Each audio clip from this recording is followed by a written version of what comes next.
Welcome back to another episode of Behind the Veil, where we delve into realms of high strangeness and explore phenomena that challenge our understanding of reality. I'm your host, Mike Hughes. And I'm your co-host, Christian Julian.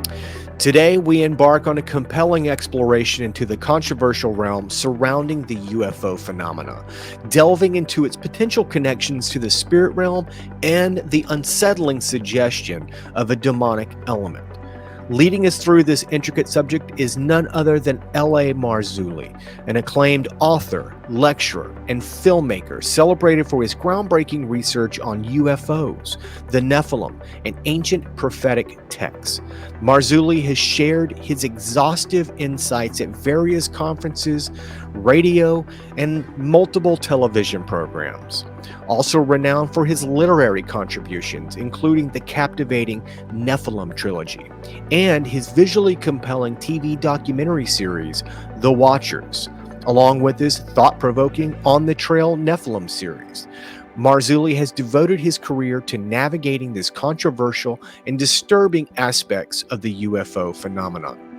With 12 authored books under his belt, Marzulli has become a leading voice in unraveling the enigma that surrounds UFOs. So prepare yourself for a roller coaster of a conversation as we go behind the veil with L.A. Marzulli. L.A., welcome to the show. Yeah, thank you. Great to be here, guys. Well, let's just dive right into it. In the UFO world these days, there's a lot of talk gaining traction, linking encounters with the unknown to something beyond what we would consider extraterrestrial, almost what seems like a spiritual element to the phenomenon itself. It's wild how what was once on the fringes is now part of a mainstream conversation regarding the phenomena, especially when you consider events in religious texts like the Bible possibly being connected to UFOs. And then there's also the very heavy-hitting discussions led by credible people, suggesting that a non-human intelligence in play might go way beyond what we typically think of as extraterrestrial. Secret UFO programs like OSAP and ATIP have been documented to expose encounters that can't necessarily neatly be boxed into the alien category, so to speak, which include highly documented stories of high strangeness, not just isolated to government research sites like Skinwalker Ranch or personal close encounters, but taking it up a notch and following some of these victims home, terrorizing families with poltergeist-like activity, and even throwing in encounters with cryptid-like creatures. Also, UAP encounters with fighter pilots, who are the pinnacle of credibility, who we consider highly credible witnesses, tell stories not just facing extraterrestrial encounters, but also diving headfirst into weird paranormal stuff after tangling with UAP objects. So really, we're left scratching our heads with a major big question. If all of this is extraterrestrial, how do we make sense out of the wild paranormal side of it? These stories mess with our understanding of UFOs, throwing us into a zone where the crazy and the mysterious are all tangled up together. Considering your extensive exploration into the intersections of religion and the UFO subject matter, LA, what insights can you offer regarding the potential collision of these two worlds and its impact on humanity and our reality? Well, I think that the basic premise that I hold dear to, and the one that I'm constantly promulgating, these are not extraterrestrials from some faraway planet. They are, in fact, interdimensional entities. When I'm speaking at a group that are basically New Age, that believe in the extraterrestrial hypothesis, I'll ask them, as I walk on the stage, I'll say, let me ask you guys something, and I need to show hands here. How many of you think it's okay to abduct a 5-year-old boy and implant him with a metal chip? How many think it's okay? Anybody? Raise your hand. Never a hand goes up. Never a hand goes up. And then I look at the audience and I say, well, you've already proven to yourselves that there's a nefarious agenda going on here, that these are not lovable aliens from some faraway galaxy. If they were, why not give us the cure to cancer? Why are people taken, for the most part, under cover of darkness? Why is, and Jacques Vallée talks about this, the same endless, it's sadistic, sexual experimentation, examination that they do to the abductees. I mean, what are we looking at here, folks? These are not, extraterrestrials from Epsilon Eridani. They are, in my opinion, the fallen ones. And this is all in the biblical prophetic narrative. And they are creating hybrid entities, which is what the biblical prophetic narrative tells us exactly will happen in modernity and the world that we live in right now. It's true. I mean, you've done a lot of work diving into the Nephilim series. Talk about, for people who don't really know who the Nephilim are, what are your thoughts and ideas on what are the Nephilim in the Bible? Well, the gateway to understanding a Nephilim happens in Genesis chapter 3:15, and you've got the pre-incarnate Christ with Adam and Eve over here and the dragon over here, and the pre-incarnate Christ says to the dragon, "Your seed, your offspring, will be at war, at enmity with the seed, the offspring of the woman. The one coming from the woman, the proto-evangelium, will crush your head. You will bruise his heel." That's the entire gateway to the Bible. And if we don't understand the implications and the depth of Genesis 3:15, when we arrive at Genesis 6, 3 chapters later, we don't understand who the Nephilim are. The Nephilim are the progeny of the seed war, which Genesis 3:15 tells us exactly what will happen. The offspring of the dragon. These are fallen angels that are under the covering, if I can use that word, of the dragon himself. They are part of that rebellion that took place far in advance of human beings walking on the planet. And they take the women of earth, these fallen angels come down, they take the women of earth, they copulate with them, they have sex with them, and the human women and the seed of the dragon, that creates this hybrid being known as the Nephilim, which is the result of the seed war, which results in the flood of Noah, which, by the way, was worldwide. Yeah. The Nephilim were on the earth in those days and also afterwards, when the sons of God saw the daughters of men, took wives, that's plural, and went into them. And this is the basis of Countermove, the book, the last book that I've written. There's 13 books in my collection, and this is number 13, Countermove, How the Nephilim Returned After the Flood. And I'm working on number 14 and 15 as we speak. Wow. And with every culture around the globe speaks about some type of flood, and it's almost hard to believe that it didn't happen, just because there's cultures who had no contact with each other that talk about the flood. I was even listening something today about some Aztec cultures, and they even had their own flood story over there, and that people escaping the flood went into the trees, and that those people turned into those surviving people turned into monkeys, as they described it. But do you believe that the flood globally was designed to destroy the Nephilim? Absolutely. There's no doubt. That's exactly what it was for. And the biblical prophetic narrative makes it very, very clear that Noah was pure in all his generations. And this is why God sends the deluge. And this is why, there's only 8 people aboard that ark. And they are genetically pure, and they repopulate the earth. And I realize for a lot of people, that sounds like, whoa. But this is why, in order to really understand the entire biblical narrative, a person needs to understand the implications of the Genesis 3:15 narrative, because that's the key. That's the gateway to the rest of the Bible. If we don't get Genesis 3:15 right, when we get to Genesis 6, we're left scratching our heads. Yeah. So, just a question. You're saying this is like a gateway into the Bible. So, where does and how does Jesus to you play his part in that? Like, what is his part? That of cleansing the souls of people to go, be able to go to heaven later on. Like, where does that play into it?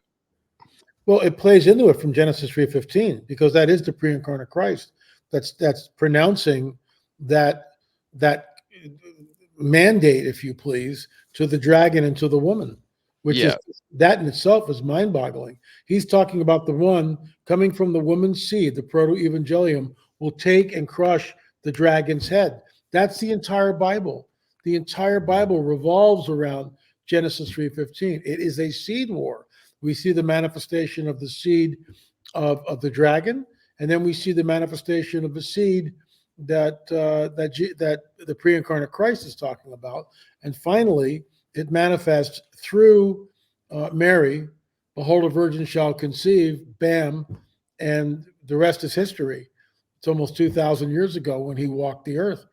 And what people don't understand is, and this is written once again in the biblical narrative, that he's the head of the body of the church. He's the firstborn of the dead, so that he may be preeminent in all things. For in him the fullness of God was pleased to dwell, and through him to reconcile to himself all things on earth and in heaven, making peace by the blood of his cross. So we don't understand the implications. Jesus is fully God and fully man. Correct. For the first time in all of creation, God himself experiences death. Yes. And that's a mind boggle. I mean, that's an Oh yeah, big deal. I mean, really. It's huge. He But becomes death. I guess what I'm kind of thinking though is like, it seems like you're saying this like seed war, like this genetics thing, like the Nephilim and the pure.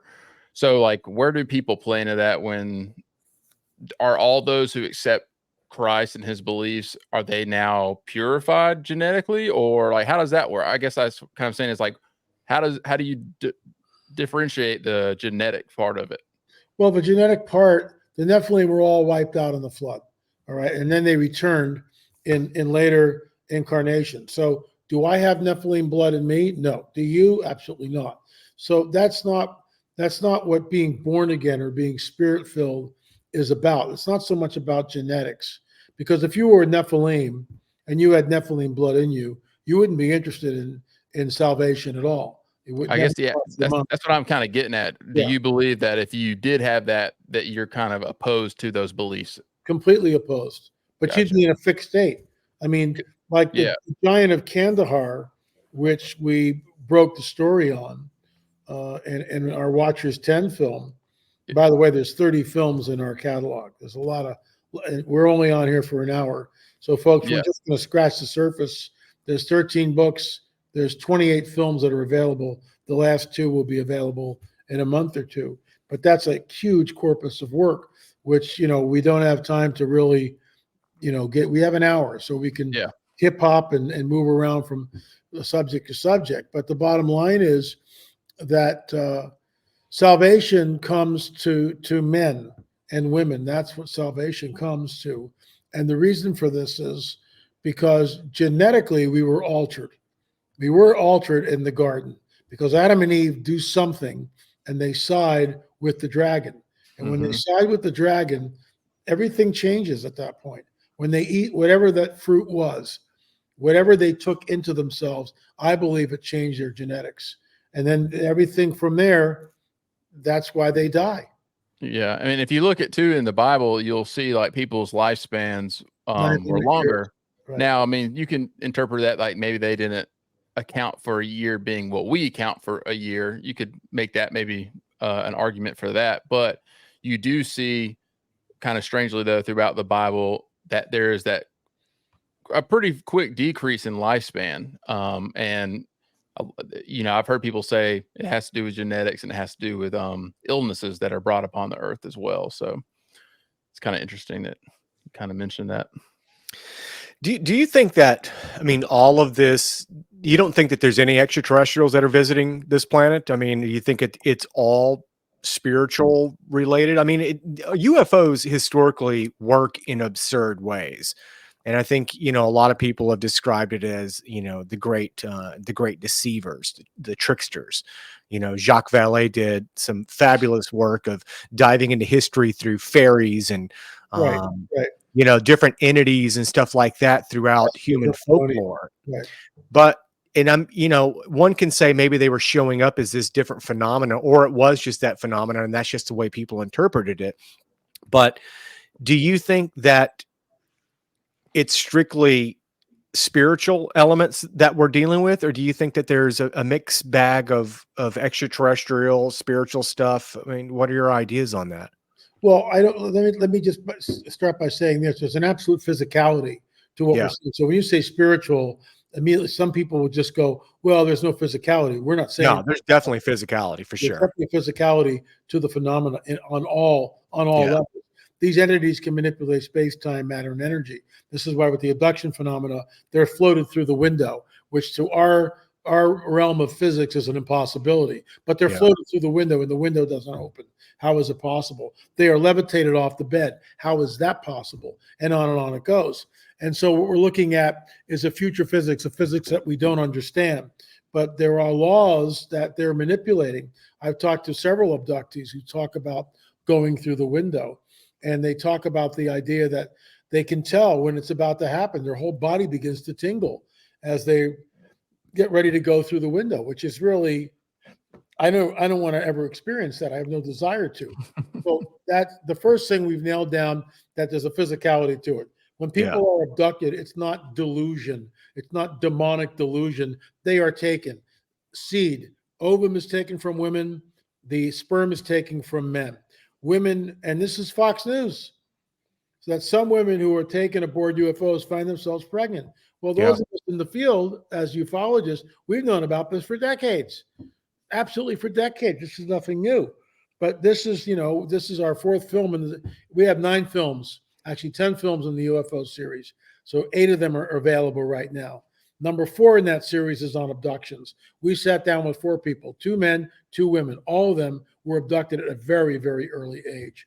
And they come on the record. They tell us exactly what's going on. And it's chilling.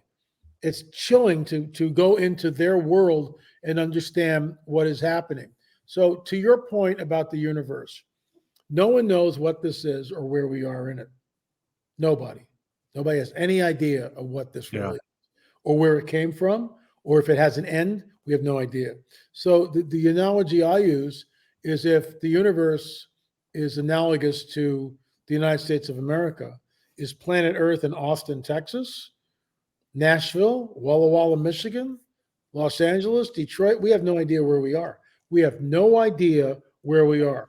The biblical prophetic narrative tells us this, that the God of the Bible will roll up the heavens like a scroll. So that looks, from my worldview, that's literal. And therefore, I'm wondering, are we in a holographic universe? And there are some scientists now that are positing that are going, maybe this whole thing is some kind of a holodeck. And that's not even, and even at this point in time, that's not even really like wild talk. I mean, that's kind of modern science is agreeing on that's not on some level, that it's not an impossible situation. I mean, especially the mathematics behind it. It's kind of like it all fits together so well. It's kind of strange, especially for something that's supposed to be like this chaotic universe. There seems to be like a formula to it. So, I mean, at the end of the day, I mean, what can people do? I mean, what can people? Yeah, I mean, yeah, they can pray, but I mean, what do we do? I mean, where do we take this information further, or dive into it? Exploring it more. I mean, is this just for us to just chit chat about, or is there something that people, as far as an awareness about what potentially it is that we're dealing with here? What was written will come to pass. What was foretold is unfolding. We are living in a window of time where all this is beginning to be rolled out, and not by guys like George Norrie on Coast to Coast, or yours truly, L.A. Marzulli, or Tim Alberino. This is the mainstream media. When David Grush sits there in the halls of Congress, and Representative Mason, we actually show this in our Roswell film. We actually show that clip. And Representative Mason says, to ask the question to David Grush, did these retrieve crash? Were there any bodies in the crash discs? Yeah, biologics. And he says, yes, we retrieved biologics. He uses the word first. Yeah. And then Mace goes, were these biologics human or non-human? And he leans right up to the microphone, looks up at her and goes, non-human. So, the guy's a whistleblower. He's made the rounds. He's been on Tucker, lots of other media exposure. And the question is, this whole thing is a military controlled operation, like it or not. I mean, look at David Fravor, 2017. What is he flying planes around? F-15, right? F-35, whatever he's flying, military, right? Yeah. Look at Chris Mellon, CIA. military-industrial complex. Luis Elizondo, head of ATIP, military-industrial complex. Nick Pope, military-industrial complex for the Brits over there. I mean, this is a controlled narrative, make no mistake about it. They are rolling this out as they see fit. They control the narrative.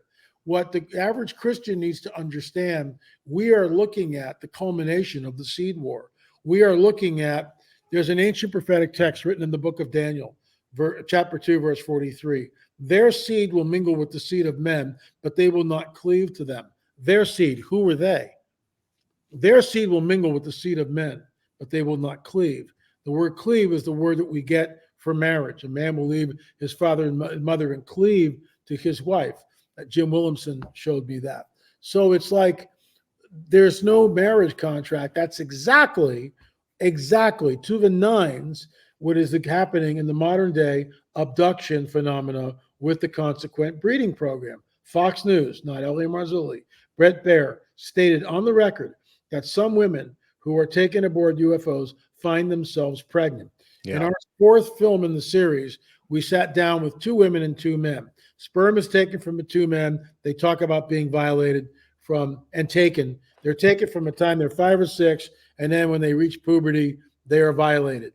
They are essentially kidnapped and raped, to use Al Matthews' words, who's one of the abductees that appears in the film. The women, on the other hand, same thing. They're taken, then they go into puberty. Around 18 or 19, they become pregnant, and the child is taken from them. The entity, the hybrid entity living in their womb, is taken from them at the 3rd month of their pregnancy. Well, that's number 4. That's on abductions.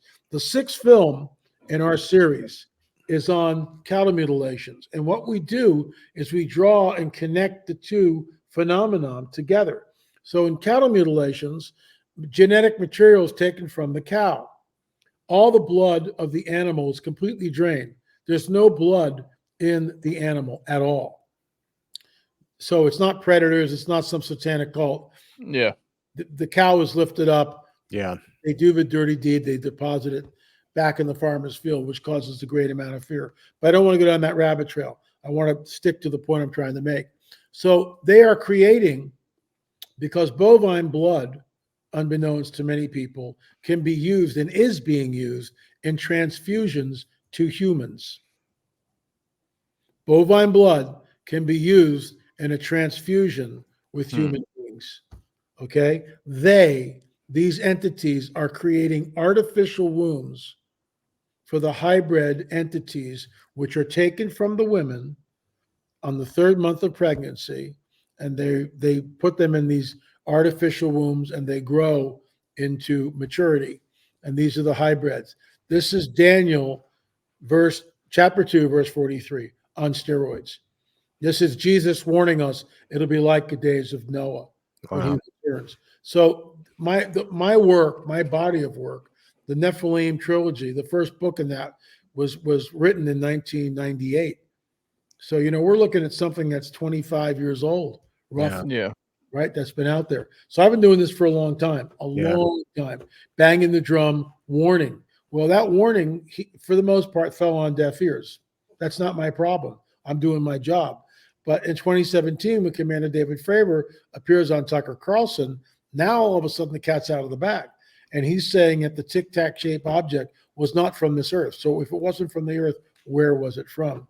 And this is why, as Christians, we need to understand that this was all prophesied thousands of years ago. And what we are looking at is the coming great deception. There's a verse in 2 Thessalonians that states, because they did not believe the truth, God sends them strong delusion, which begs the question, well, what's the strong delusion? And what do you mean they didn't believe the truth? Well, the truth is, in the beginning was the Word, and the Word was with God, and the Word was God. He was with God in the beginning. All things were made by him, and without him was not anything made that was made. He was the life. The life was the light of men. The light shines in the darkness comprehends it not. That's the truth. Now, a person can believe that, or they can say, well, that's just a bunch of hooey. That's fine. Believe what you want. But the bottom line is the entire biblical prophetic narrative talks about the coming of the proto-evangelium, i.e. the Word. In the beginning was the Word, and the Word was with God, and the Word was God. That's the truth. So what's supplanted that is the Darwinian paradigm, which tells us no supernatural, no God of the Bible, no miracles. All this stuff is a bunch of hooey, and we just evolved over billions of years of mindless evolution. Yeah. Well, how does that work? And now that we know about the double helix of life, the spiral of life, the deoxyribonucleic double helix, the DNA coding, we realize that, wait a minute, that just didn't fall out of a tree. Somebody somewhere invented that. And that's or it's there is no God, we created you, you know. Well, that's what they're saying. That's the great deception. That's the strong delusion. When they show up, and they will show up in mass, mile-wide UFOs, physicality, they will say that we created all life on this planet. We genetically manipulated early man. We started the world's civilizations. We started the world's religions. Now at this critical juncture in human history, we're back to usher mankind into a golden age. That critical juncture in human history will be, in my opinion, a nuclear device going off somewhere on the planet. And we're that close to it. Yeah. Okay. 2 questions. Let's see if I can remember. You threw a lot out there. One, so you believe that they're growing these entities for like a war, like a battle to ensue, or more of like a show? What is the purpose of these? What is the real end game of the hybrids? The hybrids are the dragons outnumber 2 to 1, so he's creating an army, and these hybrid beings have supernatural powers all day long. Supernatural powers. Look at the black-eyed kids, which were really big a number of years ago. Okay. And we can see that it seems like with the hybrids, there's a progression.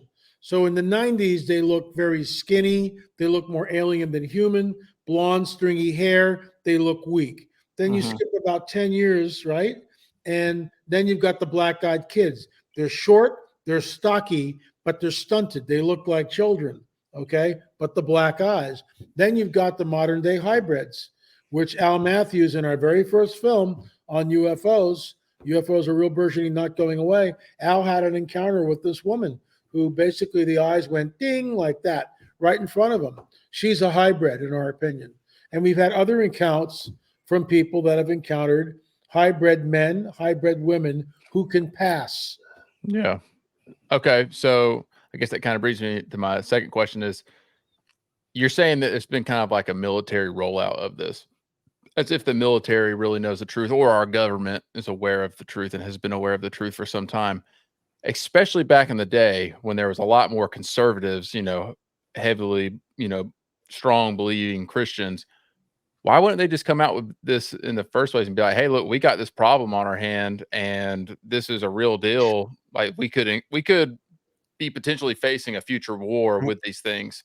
Like, why wouldn't they have felt comfortable with coming out about that information? Because I mean, it probably would have stirred up a lot, but I mean, I feel like people would have been more on board with maybe that idea back then as well. Well, Marzulli, you can jump on top of this, but I mean, Christian, allegedly they have.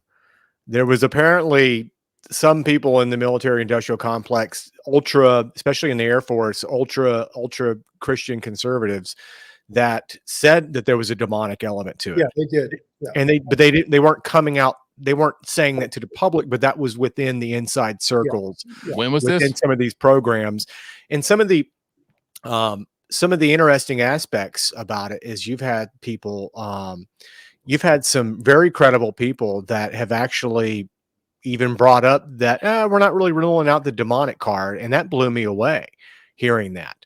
And you also with NASA and other elements of the government, they like to play word games whenever they're talking. It's kind of like a get out of free jail card. But a lot of times when they're saying, yeah, we have no proof of extraterrestrial activity, they may not be lying, because at the end of the day, they could just go, yeah, it wasn't. We weren't lying. It wasn't extraterrestrial. It was something else. Right. Exactly. Look, it's a very complex phenomenon. We have 8 films right now on the UFO. We're the only Christian ministry that's got 8 films on the burgeoning UFO phenomena. We tackle all crop circles, abductions, cattle mutilations, close encounters of the first, second, third, fourth, and fifth kind. We do everything. We talk about the two different paradigms: extraterrestrial, interdimensional. I mean, it's like, there'll be, right now there's 8 that you can get, but the other 2 will be out late February, even though they're finished. They'll be out late February, early March. So the bottom line is this: it's a very complex subject. It is the strong delusion that 2 Thessalonians tells us. There is a breeding program that's going on. And this is why the Genesis 3:15 narrative is paramount in our understanding. We must come to grips with Genesis 3:15. If we don't get that right, then the rest of the biblical narrative falls flat and we don't understand what's going on. Yeah. And I used to think a lot of that was nonsense, like the demonic element. And I just kept thinking like, there's, with the UFO world and things like that, there's always different elements to this conversation that can go a million different directions. People may talk about the Palladians and all this other stuff, and it's like, how the hell do you know that? But the UFO stuff, really, none of it really makes any sense, and a lot of it does work in absurdities. But there's a lot of different angles with it, and I'm not somebody who is 100% on the fence that it's demonic, or I do believe it's something that we don't understand. I'm an open-minded guy. I'm curious about it, and I'm not saying that it's not. I'm still trying to keep my finger on the pulse of it and trying to make sense out of it. But I do believe that there is, without a doubt, some connection with UFOs and the spiritual element. And I think that could probably go many different directions. But you look at people like the Chris Bledsoe story. I mean, that guy is having, that story is pretty wild, and it wasn't really great in the get-go for him. But I've spoken with Chris, and he really believes that what he's encountering is angelic. It's positive. So one has to wonder: are we dealing with different elements of this spiritual war that may be going on? Like, is Chris being fooled? Or is he actually dealing, with like the lady he encountered and these other elements that have given him like healing abilities, as he claims? Not necessarily that he's a healer, but he's using the phenomena, as he calls it, to heal people. What is it that he's interacting with? What is it that other people interacting with that they find positive? When you look at Carol Matriciani's book, The Beautiful Side of Evil, she studied under a brujo, a female witch in Mexico, who had the gift of healing. When you look at our 2 films on the Fatima apparitions, we did a deep dive there. There was a woman, there was an entity that appeared to the 3 children, but it was not Mary of the Bible, for crying out loud. And it was actually a UFO event. And we don't have time to get into that. They're 2 almost 90-minute films each. So it's like a 3-hour deal, I mean, we can't have time. But I will say this, that Fatima deceived the entire population of Portugal and still does to this day. That's why we made the films. This isn't Mary of the Bible. This is a deception. With all due respect to Chris Bledsoe, a group of Christians could shut that thing down in a matter of minutes. But Chris has let it in.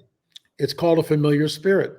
It can shapeshift, metaschismatisai, and appear as whatever it wants to appear. Yeah. In the end, it will lead him to death. That's where it will go. In the end, it will kill him, because that entity wants Bledsoe's soul. That's what's at stake here. They want the soul. And so they'll do whatever has to be done. And remember, The Beautiful Side of Evil, that bruja in Mexico, that female witch, could heal people. Shamans, witch doctors, medicine men, where are they getting their power from? It's there. And that's why, the enemy can counterfeit what we see in the biblical narrative. Normally, the healing does not last. It lasts for a period of time, and then things progress. But remember, these entities can manipulate space, time, matter, and energy in ways that defy our physics. So I've tried to reach out to Chris. I read the book, and in my opinion, it's absolutely classic stuff. It's deception a go-go. And isn't it interesting that now he's like, come up to the top. He's all over the media. And how does that happen? We've got 9 films, and the mainstream media won't get near us, but Chris Bledsoe is on Joe Rogan, on this, on that. How does that work? Who's pulling strings that allows certain narratives to come to the surface? Other narratives are oppressed, Yeah. shadow banned. Right here, guaranteed. So you don't believe? Well, let me kind of reiterate this. If you don't believe that those are angelic beings or like angels, for example, like the good spirit, They are not. No, not in a million years. Yeah. That. But do you believe that there are any good angels or spirits aiding us right now? And where, like, can you give us an example of like where you've seen that? I'll tell you an example. Okay, this happened to me 42 years ago, and I don't get a lot of these, and I'll never forget it. Okay, it's kind of humorous in a way. So I still run. I'm 73 years old. I try to run, I try to run 2 or 3 times a week. You look great for 73, my friend. I had to chime in on that. Go ahead. So I'm a runner. I've been running since junior high school, and it's just I'm not entering marathons or races. I do it for my heart, for my head, and it clears up stuff. So about 42, 40, but let's just round it up to 40 years ago, whatever. I'm doing a run. I get home from work, and I'm really tired, and I really don't feel like doing this run. And the run was right up on the road here, and it's all a slow incline, and then it's a bigger incline up to the circle, and then you run all the way back down. It's we used to call it butt blaster because it really takes the tar out of you. And so I'm running, and I'm complaining to the Lord. And I'm going, Lord, I really don't want to be doing this right now. I'm tired. I've worked all day. I don't want to be doing this. Am I making this up? This has only happened one time. I was picked up by unseen hands and carted 20, 30 feet up the road and then set down again. And I'm kind of going like, looking around, there's nobody there. And I'm starting to laugh. I'm going, Lord, what was that? And I get picked up again, and I get moved another 30 feet. And at that point, I'm laughing, and I just took off like a rocket ship, because it was like, he showed up and gave me the energy. It was amazing. But I've had other experiences. I'm a frank supernaturalist. I've seen stuff. I've seen people healed with cancer and all sorts of other things. God moves. It's not me. It's him. And sometimes he shows up and people are healed. Other times, so it's his call, and I'm just, a channel for it. And I hate to use the word channel because New Agers use that all the time. And that's not what I'm talking about. But, we'll pray for people. We'll lay hands on people. And sometimes the Lord shows up and they get healed. And that's really cool. Glory to him. Yeah. Now, how do you discern that though? Because like, give me like, what are the characteristics you'll see on the good side of that versus the bad side of that? Like how do you know, for example, that was like a good entity that because I was talking to the Lord. I wasn't talking to a spirit guide or whatever. I was praying to the Lord. I was complaining and going, I don't want to be here. Do I really have to do this run? Lord, I'm really tired. I just want to go home. I need a boost. I need something. I just can't do this. All of a sudden, boom. Gotcha. That doesn't happen, guys. It's not, but I travel in this. I'm a frank supernaturalist, and the Lord gives me words, and he's been doing this. It'll be 44 years this June as a Christian, and he's done this all through my Christian walk. So I've learned to keep a pen and paper right by the bed, because it usually happens at 2 or 3 in the morning, and you go, oh, I'll remember that. And of course, you won't remember that. And you wake up the next morning, it's like, I remember the word. So I write it down. And then the next morning I look it up in the dictionary, because most of the time I've never heard the word. So how's that? Yeah. So are you excited for this kind of event to happen when these entities do show up? Because really, you're talking about revelation end time kind of stuff. Yeah, it is. Which means ultimately God, Jesus will return, right? Yes. Yeah, that's the end of the book, and we know who wins. But mankind goes through that 7-year period, which is, unless those days were shortened, no flesh would survive. Which to me is some of the most sobering words in the New Testament. Unless those days were shortened, no flesh would survive. What we are looking at is unprecedented in all of human Yeah. history. But we're on the cusp of something. Oh, yeah. I believe there will be a nuclear event on the planet somewhere, and that will trigger the revealing. That's Yeah. when they'll come down. I think there's a lot of big talk of 2024. People who don't necessarily make big statements, but they say, pay attention. And some of the other things too, that reason why I entertain the idea of the UFO phenomena being spiritual or even potentially demonic, is because you look at some of the weirder aspects of it, especially like when you go back to Skinwalker Ranch and when they were studying the phenomena that was happening out there. It was originally going to be a UFO program, but then it ended up turning into a paranormal / ghost kind of program, combining the two together. But you would have people, what they classify as the hitchhiker effect, where people would be out there studying this phenomena, and the phenomena would follow some of these people home. Oh yeah. And when they were going home, they were experiencing poltergeist type activity in their own homes.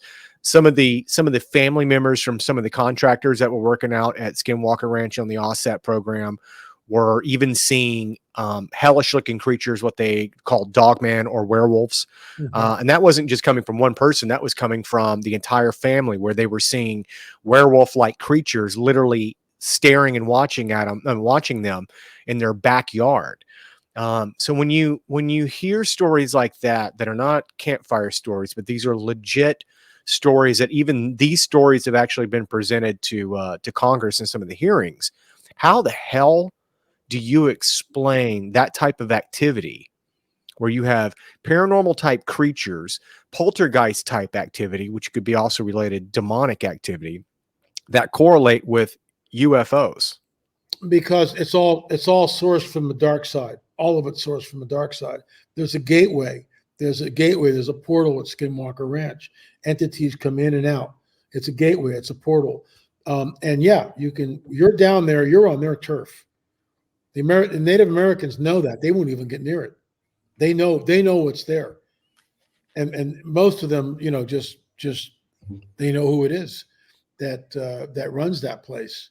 And so when you get dogmen and werewolves and all this other stuff, what you're looking at, in my opinion, would be the shamans who have taken on the dark side, and metaschizmonicide, the Greek word.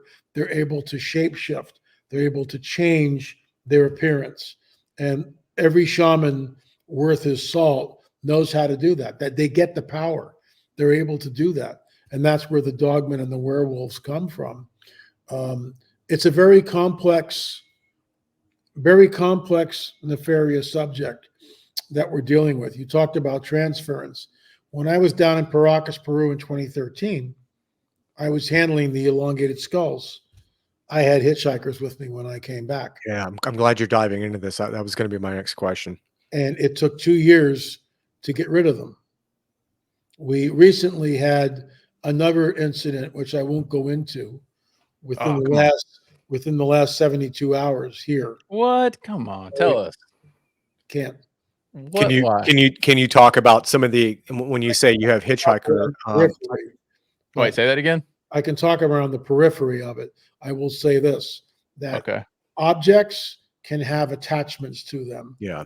Elongated skulls have attachments to them. You bring something like that, you handle something like that, you've got a hitchhiker. There's one way to get rid of it. And understand this. This is once again from a New Testament, where it talks about Luke 10:19. Behold, I have given you authority over snakes and scorpions and over every power of the enemy, and nothing will harm you. You got to claim that. We have to walk in that and understand our authority. We have the authority. Where does that authority come from? It comes from Jesus. So when I'm being hit, and it's always in the form of unwanted thoughts, that's how the enemy hits. Now he can also move things and manifest, but most of the time it's a barrage.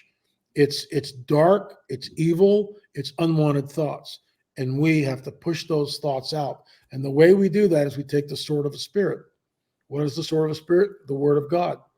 And so when I'm hit, which happened, recently, happens a lot, and I put on the armor of God instantly, and I start just reciting Scripture, and I push back the enemy, push back the kingdom of darkness. I don't do it, but he does.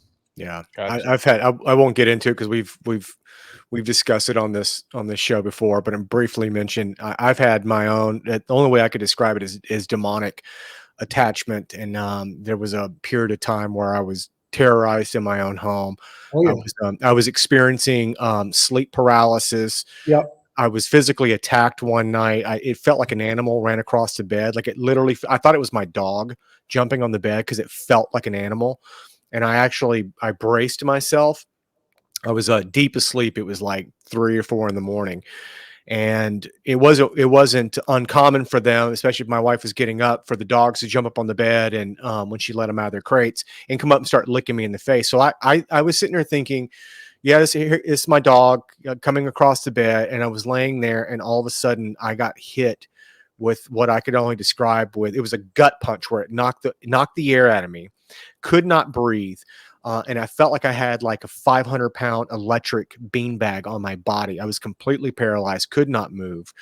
And the only thing that naturally, because I had no idea what the hell was going on, my natural instinct was to say, God help me. And I literally, it wasn't even in my mind. I was saying this physically, but I couldn't even get the words out. So I was going, God help me, like trying to get the words out. And Right. I think I said it at least once or twice, and all of a sudden it lifted off of me. Yeah. I didn't know, when something like that happens to you, you're in shock and you're almost on kind of denial. Like it wasn't a dream. I know that for a fact. I don't dream like that. And this was very extremely physical, because when it lifted off of me, I actually popped up, and I'm sitting there looking around the room like, what the hell just happened to me? And it took a while to process it and understand it. And, there was other elements that I was experiencing, like shadow entities in my apartment. There was something that seemed like it resided in the closet, almost like a kid would see it. But true story. But Well, what about your? I'm dark. sorry. The closet's always dark. yeah, it would be when I would look at I would get this overwhelming feeling that something was in the closet. And when I looked, it was the blackest of black in the closet. It was a black void. It wasn't just like dark, like you would have the lights off. This was darker than dark.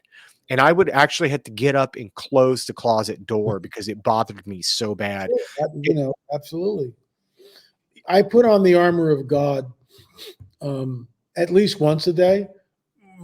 Lately, it's 2 or 3 times a day, where I'll take the helmet of salvation and I'll put the helmet of salvation over my mind, and then I'll declare that the blood of a lamb is on the doorpost and the threshold of my mind, and nothing will come in there unchecked.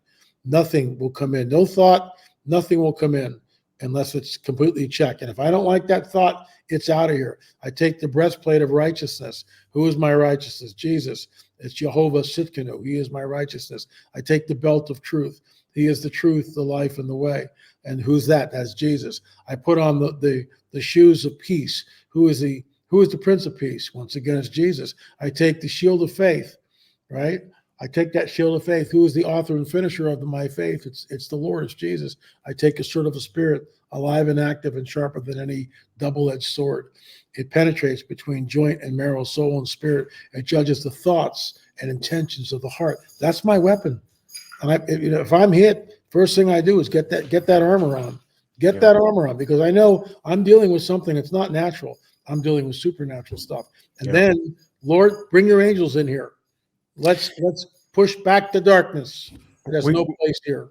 We got a few minutes left, and you touched on the Paracas skull. I don't want to leave people hanging on that. Can you talk about that, and how did you get involved with that, with the Paracas? Actually, what are the Paracas skulls for people who don't know, and how did So you get involved with that? we did DNA. Brian Forrester, first of all, is the guy. It's actually before Brian.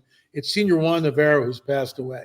But Senior Juan Navarro had the Paracas History Museum, and Brian and his lovely wife Irene, Irene knew Senior Juan, and one thing led to another. And Brian came in and he saw these things, and Brian sort of studied under Senior Juan. Senior Juan passed away a number of years ago.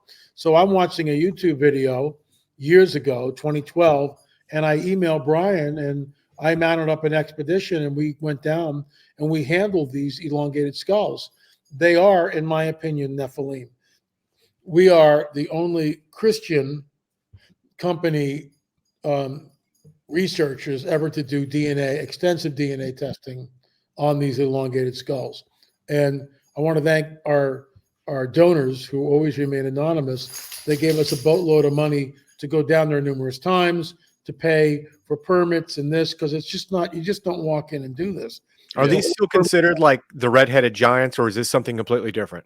These are the Nephilim, in my opinion. This is the tribe of the Nephilim, because their DNA, the mitochondrial DNA, which is from the female side of the equation, mitochondrial DNA, we showed a preponderance of DNA originating from the Middle East, Eastern Europe. I mean, that shouldn't be there. The Baltic, the Black Sea, all in that area. I call that Nephilim Central. That's where they were, in the Levant and around the Levant. And sure enough, that DNA points to that. Well, the academics don't like it because it rewrites history, because the Paracas people show up about 3,000, 3,500 years ago, somewhere in that window of time. And they're unlike any other indigenous people there. Yeah. And they're hunted down, we believe, and killed off. Were these beings, were this pre-flood or post-flood? Well, way post. This is when Joshua and Caleb come into the promised land. They're coming into the promised land. And at this time, remember we talked about the seed war? We talked about the seed of the dragon, the seed of the woman, right? And happy birthday. Yeah, I have no control over this. I just know if I do this sometimes, I'll get the. There you go. Whoa, look, he's a sorcerer. He's a sorcerer, folks. What kind of black magic is this, Marzulli? I have no idea, and I don't know how to turn it off. If someone knows, let me know. That's funny. Yeah, it's been happening. He's a sorcerer. Yeah, it's unbelievable. So anyway, so where were we? Paracas. Yes. Joshua and Caleb come into the promised land. Well, you've got the 12 tribes of Israel with Joshua and Caleb. That's the manifestation of the seed war. You guys get that? That's the seed war. That's the seed of the woman, even though we don't know where Messiah is, what tribe, but from Abraham's loins, all the nations will be blessed. And then they go down for 400 years, and the tribes grow to a couple million people. When Joshua and Caleb are poised at the entrance to Canaan, all right, and I've been there, the Nephilim tribes inhabit the land. What is amazing about this is the full-blown seed war, and the dragon's got his guys, and the Most High God has his guys, and they're going at it. Mm-hmm. They're going at it. And so when Joshua and Caleb begin the conquest, there's a diaspora of these Nephilim tribes. How do we know that? Procopius has found a stele, and on that stele in northern Africa, it says this: "We are they who fled from the face of Joshua, the robber, the son of Nun." What's that doing in North Africa? There was a diaspora of Nephilim tribes. I believe that what wound up in Paracas, Peru, might have been the Horites, because the Horites were not giants. And I was that close to going to Israel right before the war started. We were supposed to lead a tour 2 days after the war started. So the tour got canceled. Yeah. Well, I had connections with a museum and the curator of the museum to look at the skulls from one of the tells there, because I wanted to see if it was any relationship between that skull and what we see in Paracas. Because again, the DNA shows that they did not originate in Peru. And I will say this, that we are still doing extensive DNA research, and that's all I'll say. And Where- aren't I'm they? sorry. Go ahead, Christian. I was just, where can people find that DNA findings y'all have? Like, is it like? It's on the Trail of a Nephilim series. It's number 7. Yeah, it's a great series. But I'm saying y'all don't have that like to where it can be open, like an open source of information. People like others, like scholars can look at that and go, "Oh wow, that's kind of look at y'all's findings." We did, but it's in a book also. If you can't afford the $4 to stream it, streaming.lamarzulli.net, I think it's $4 or $5, less than a cup of coffee, and it costs us lots and lots of thousands and thousands of dollars to get the results. So academia is not interested in the results. No, and they're not. In Los Angeles, they could care less. But but the science is the science. And you can call me a kook or a pseudo-archaeologist. You can call me whatever you want. I really don't care. But look at the evidence. Yeah. You never do. It's all contaminated. No, it's not. It's not contaminated at all. Well, contaminated is code word for it. This isn't really working out the way we wanted it to be. So That's really what that means. Yeah. What do you think about other giants historically speaking? I mean, the conquistadors had vivid encounters with a variety of what they call North American or the American giants. I was the guy that found a 9-foot skeleton, the picture of one, out on Catalina Island, which is right out there. It's when I'm going down my canyon, I can look right over Catalina. I was in the Catalina archive. It's all in our films. I mean, I've got an hour with you guys. There are 28 films and 13 books. It's like, if you want to go deeper, I mean, you're helping us stay on the trail, create new films, write books. I mean, nothing is free. I wish, and even when I give it away for free, nobody cares anyway. So it's like, and we did that with our first 2 UFO films. They were free. You could just download them and watch them because we felt it was time to get the word out. And we did that for a couple of years and then we pulled it. The bottom line is this. I found a picture on the Catalina Island Museum of Ralph Glidden, primitive archaeologist, leaning on a shovel. In front of him is a very large skeleton in situ. And we had that analyzed by 3 separate analysts. It's basically a 9-footer. Catalina Island, California. They're everywhere. They were all throughout the Midwest, Ohio. In fact, we've already got it filmed and it'll be released sometime this year. Our work on the Octagon Mound in Newark, Ohio, which is absolutely mind-boggling.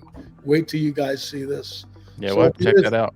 There's a corpus of work, guys. Yeah, I mean, allegedly the Smithsonian has been covering up these giants, and that blew me away. Like when I was a kid, because I was hearing about that when I was really young, about the North American giants, and then you were hearing about the skeletons disappearing within the halls of the Smithsonian, never to see the light of day. I don't understand. I mean, I do believe that they were hidden because there's way too much evidence to show that these giants did exist. But why hide it?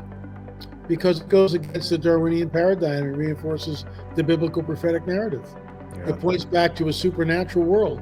It points back to the veracity and the validity of the Genesis 3:15 narrative. The seed of the dragon. The seed of the dragon's here. It's manifesting all throughout the world. I'm not making this stuff up, guys. lamarzulli.net, lamarzulli.net, streaming.lamarzulli.net. Thanks for having me on. I appreciate it. You got it. No problem. Well, thanks for joining us. All right, guys, we're going to wrap it up for us tonight. Thanks so much for listening, and then we'll see you here next time. Great. Thank you. See you.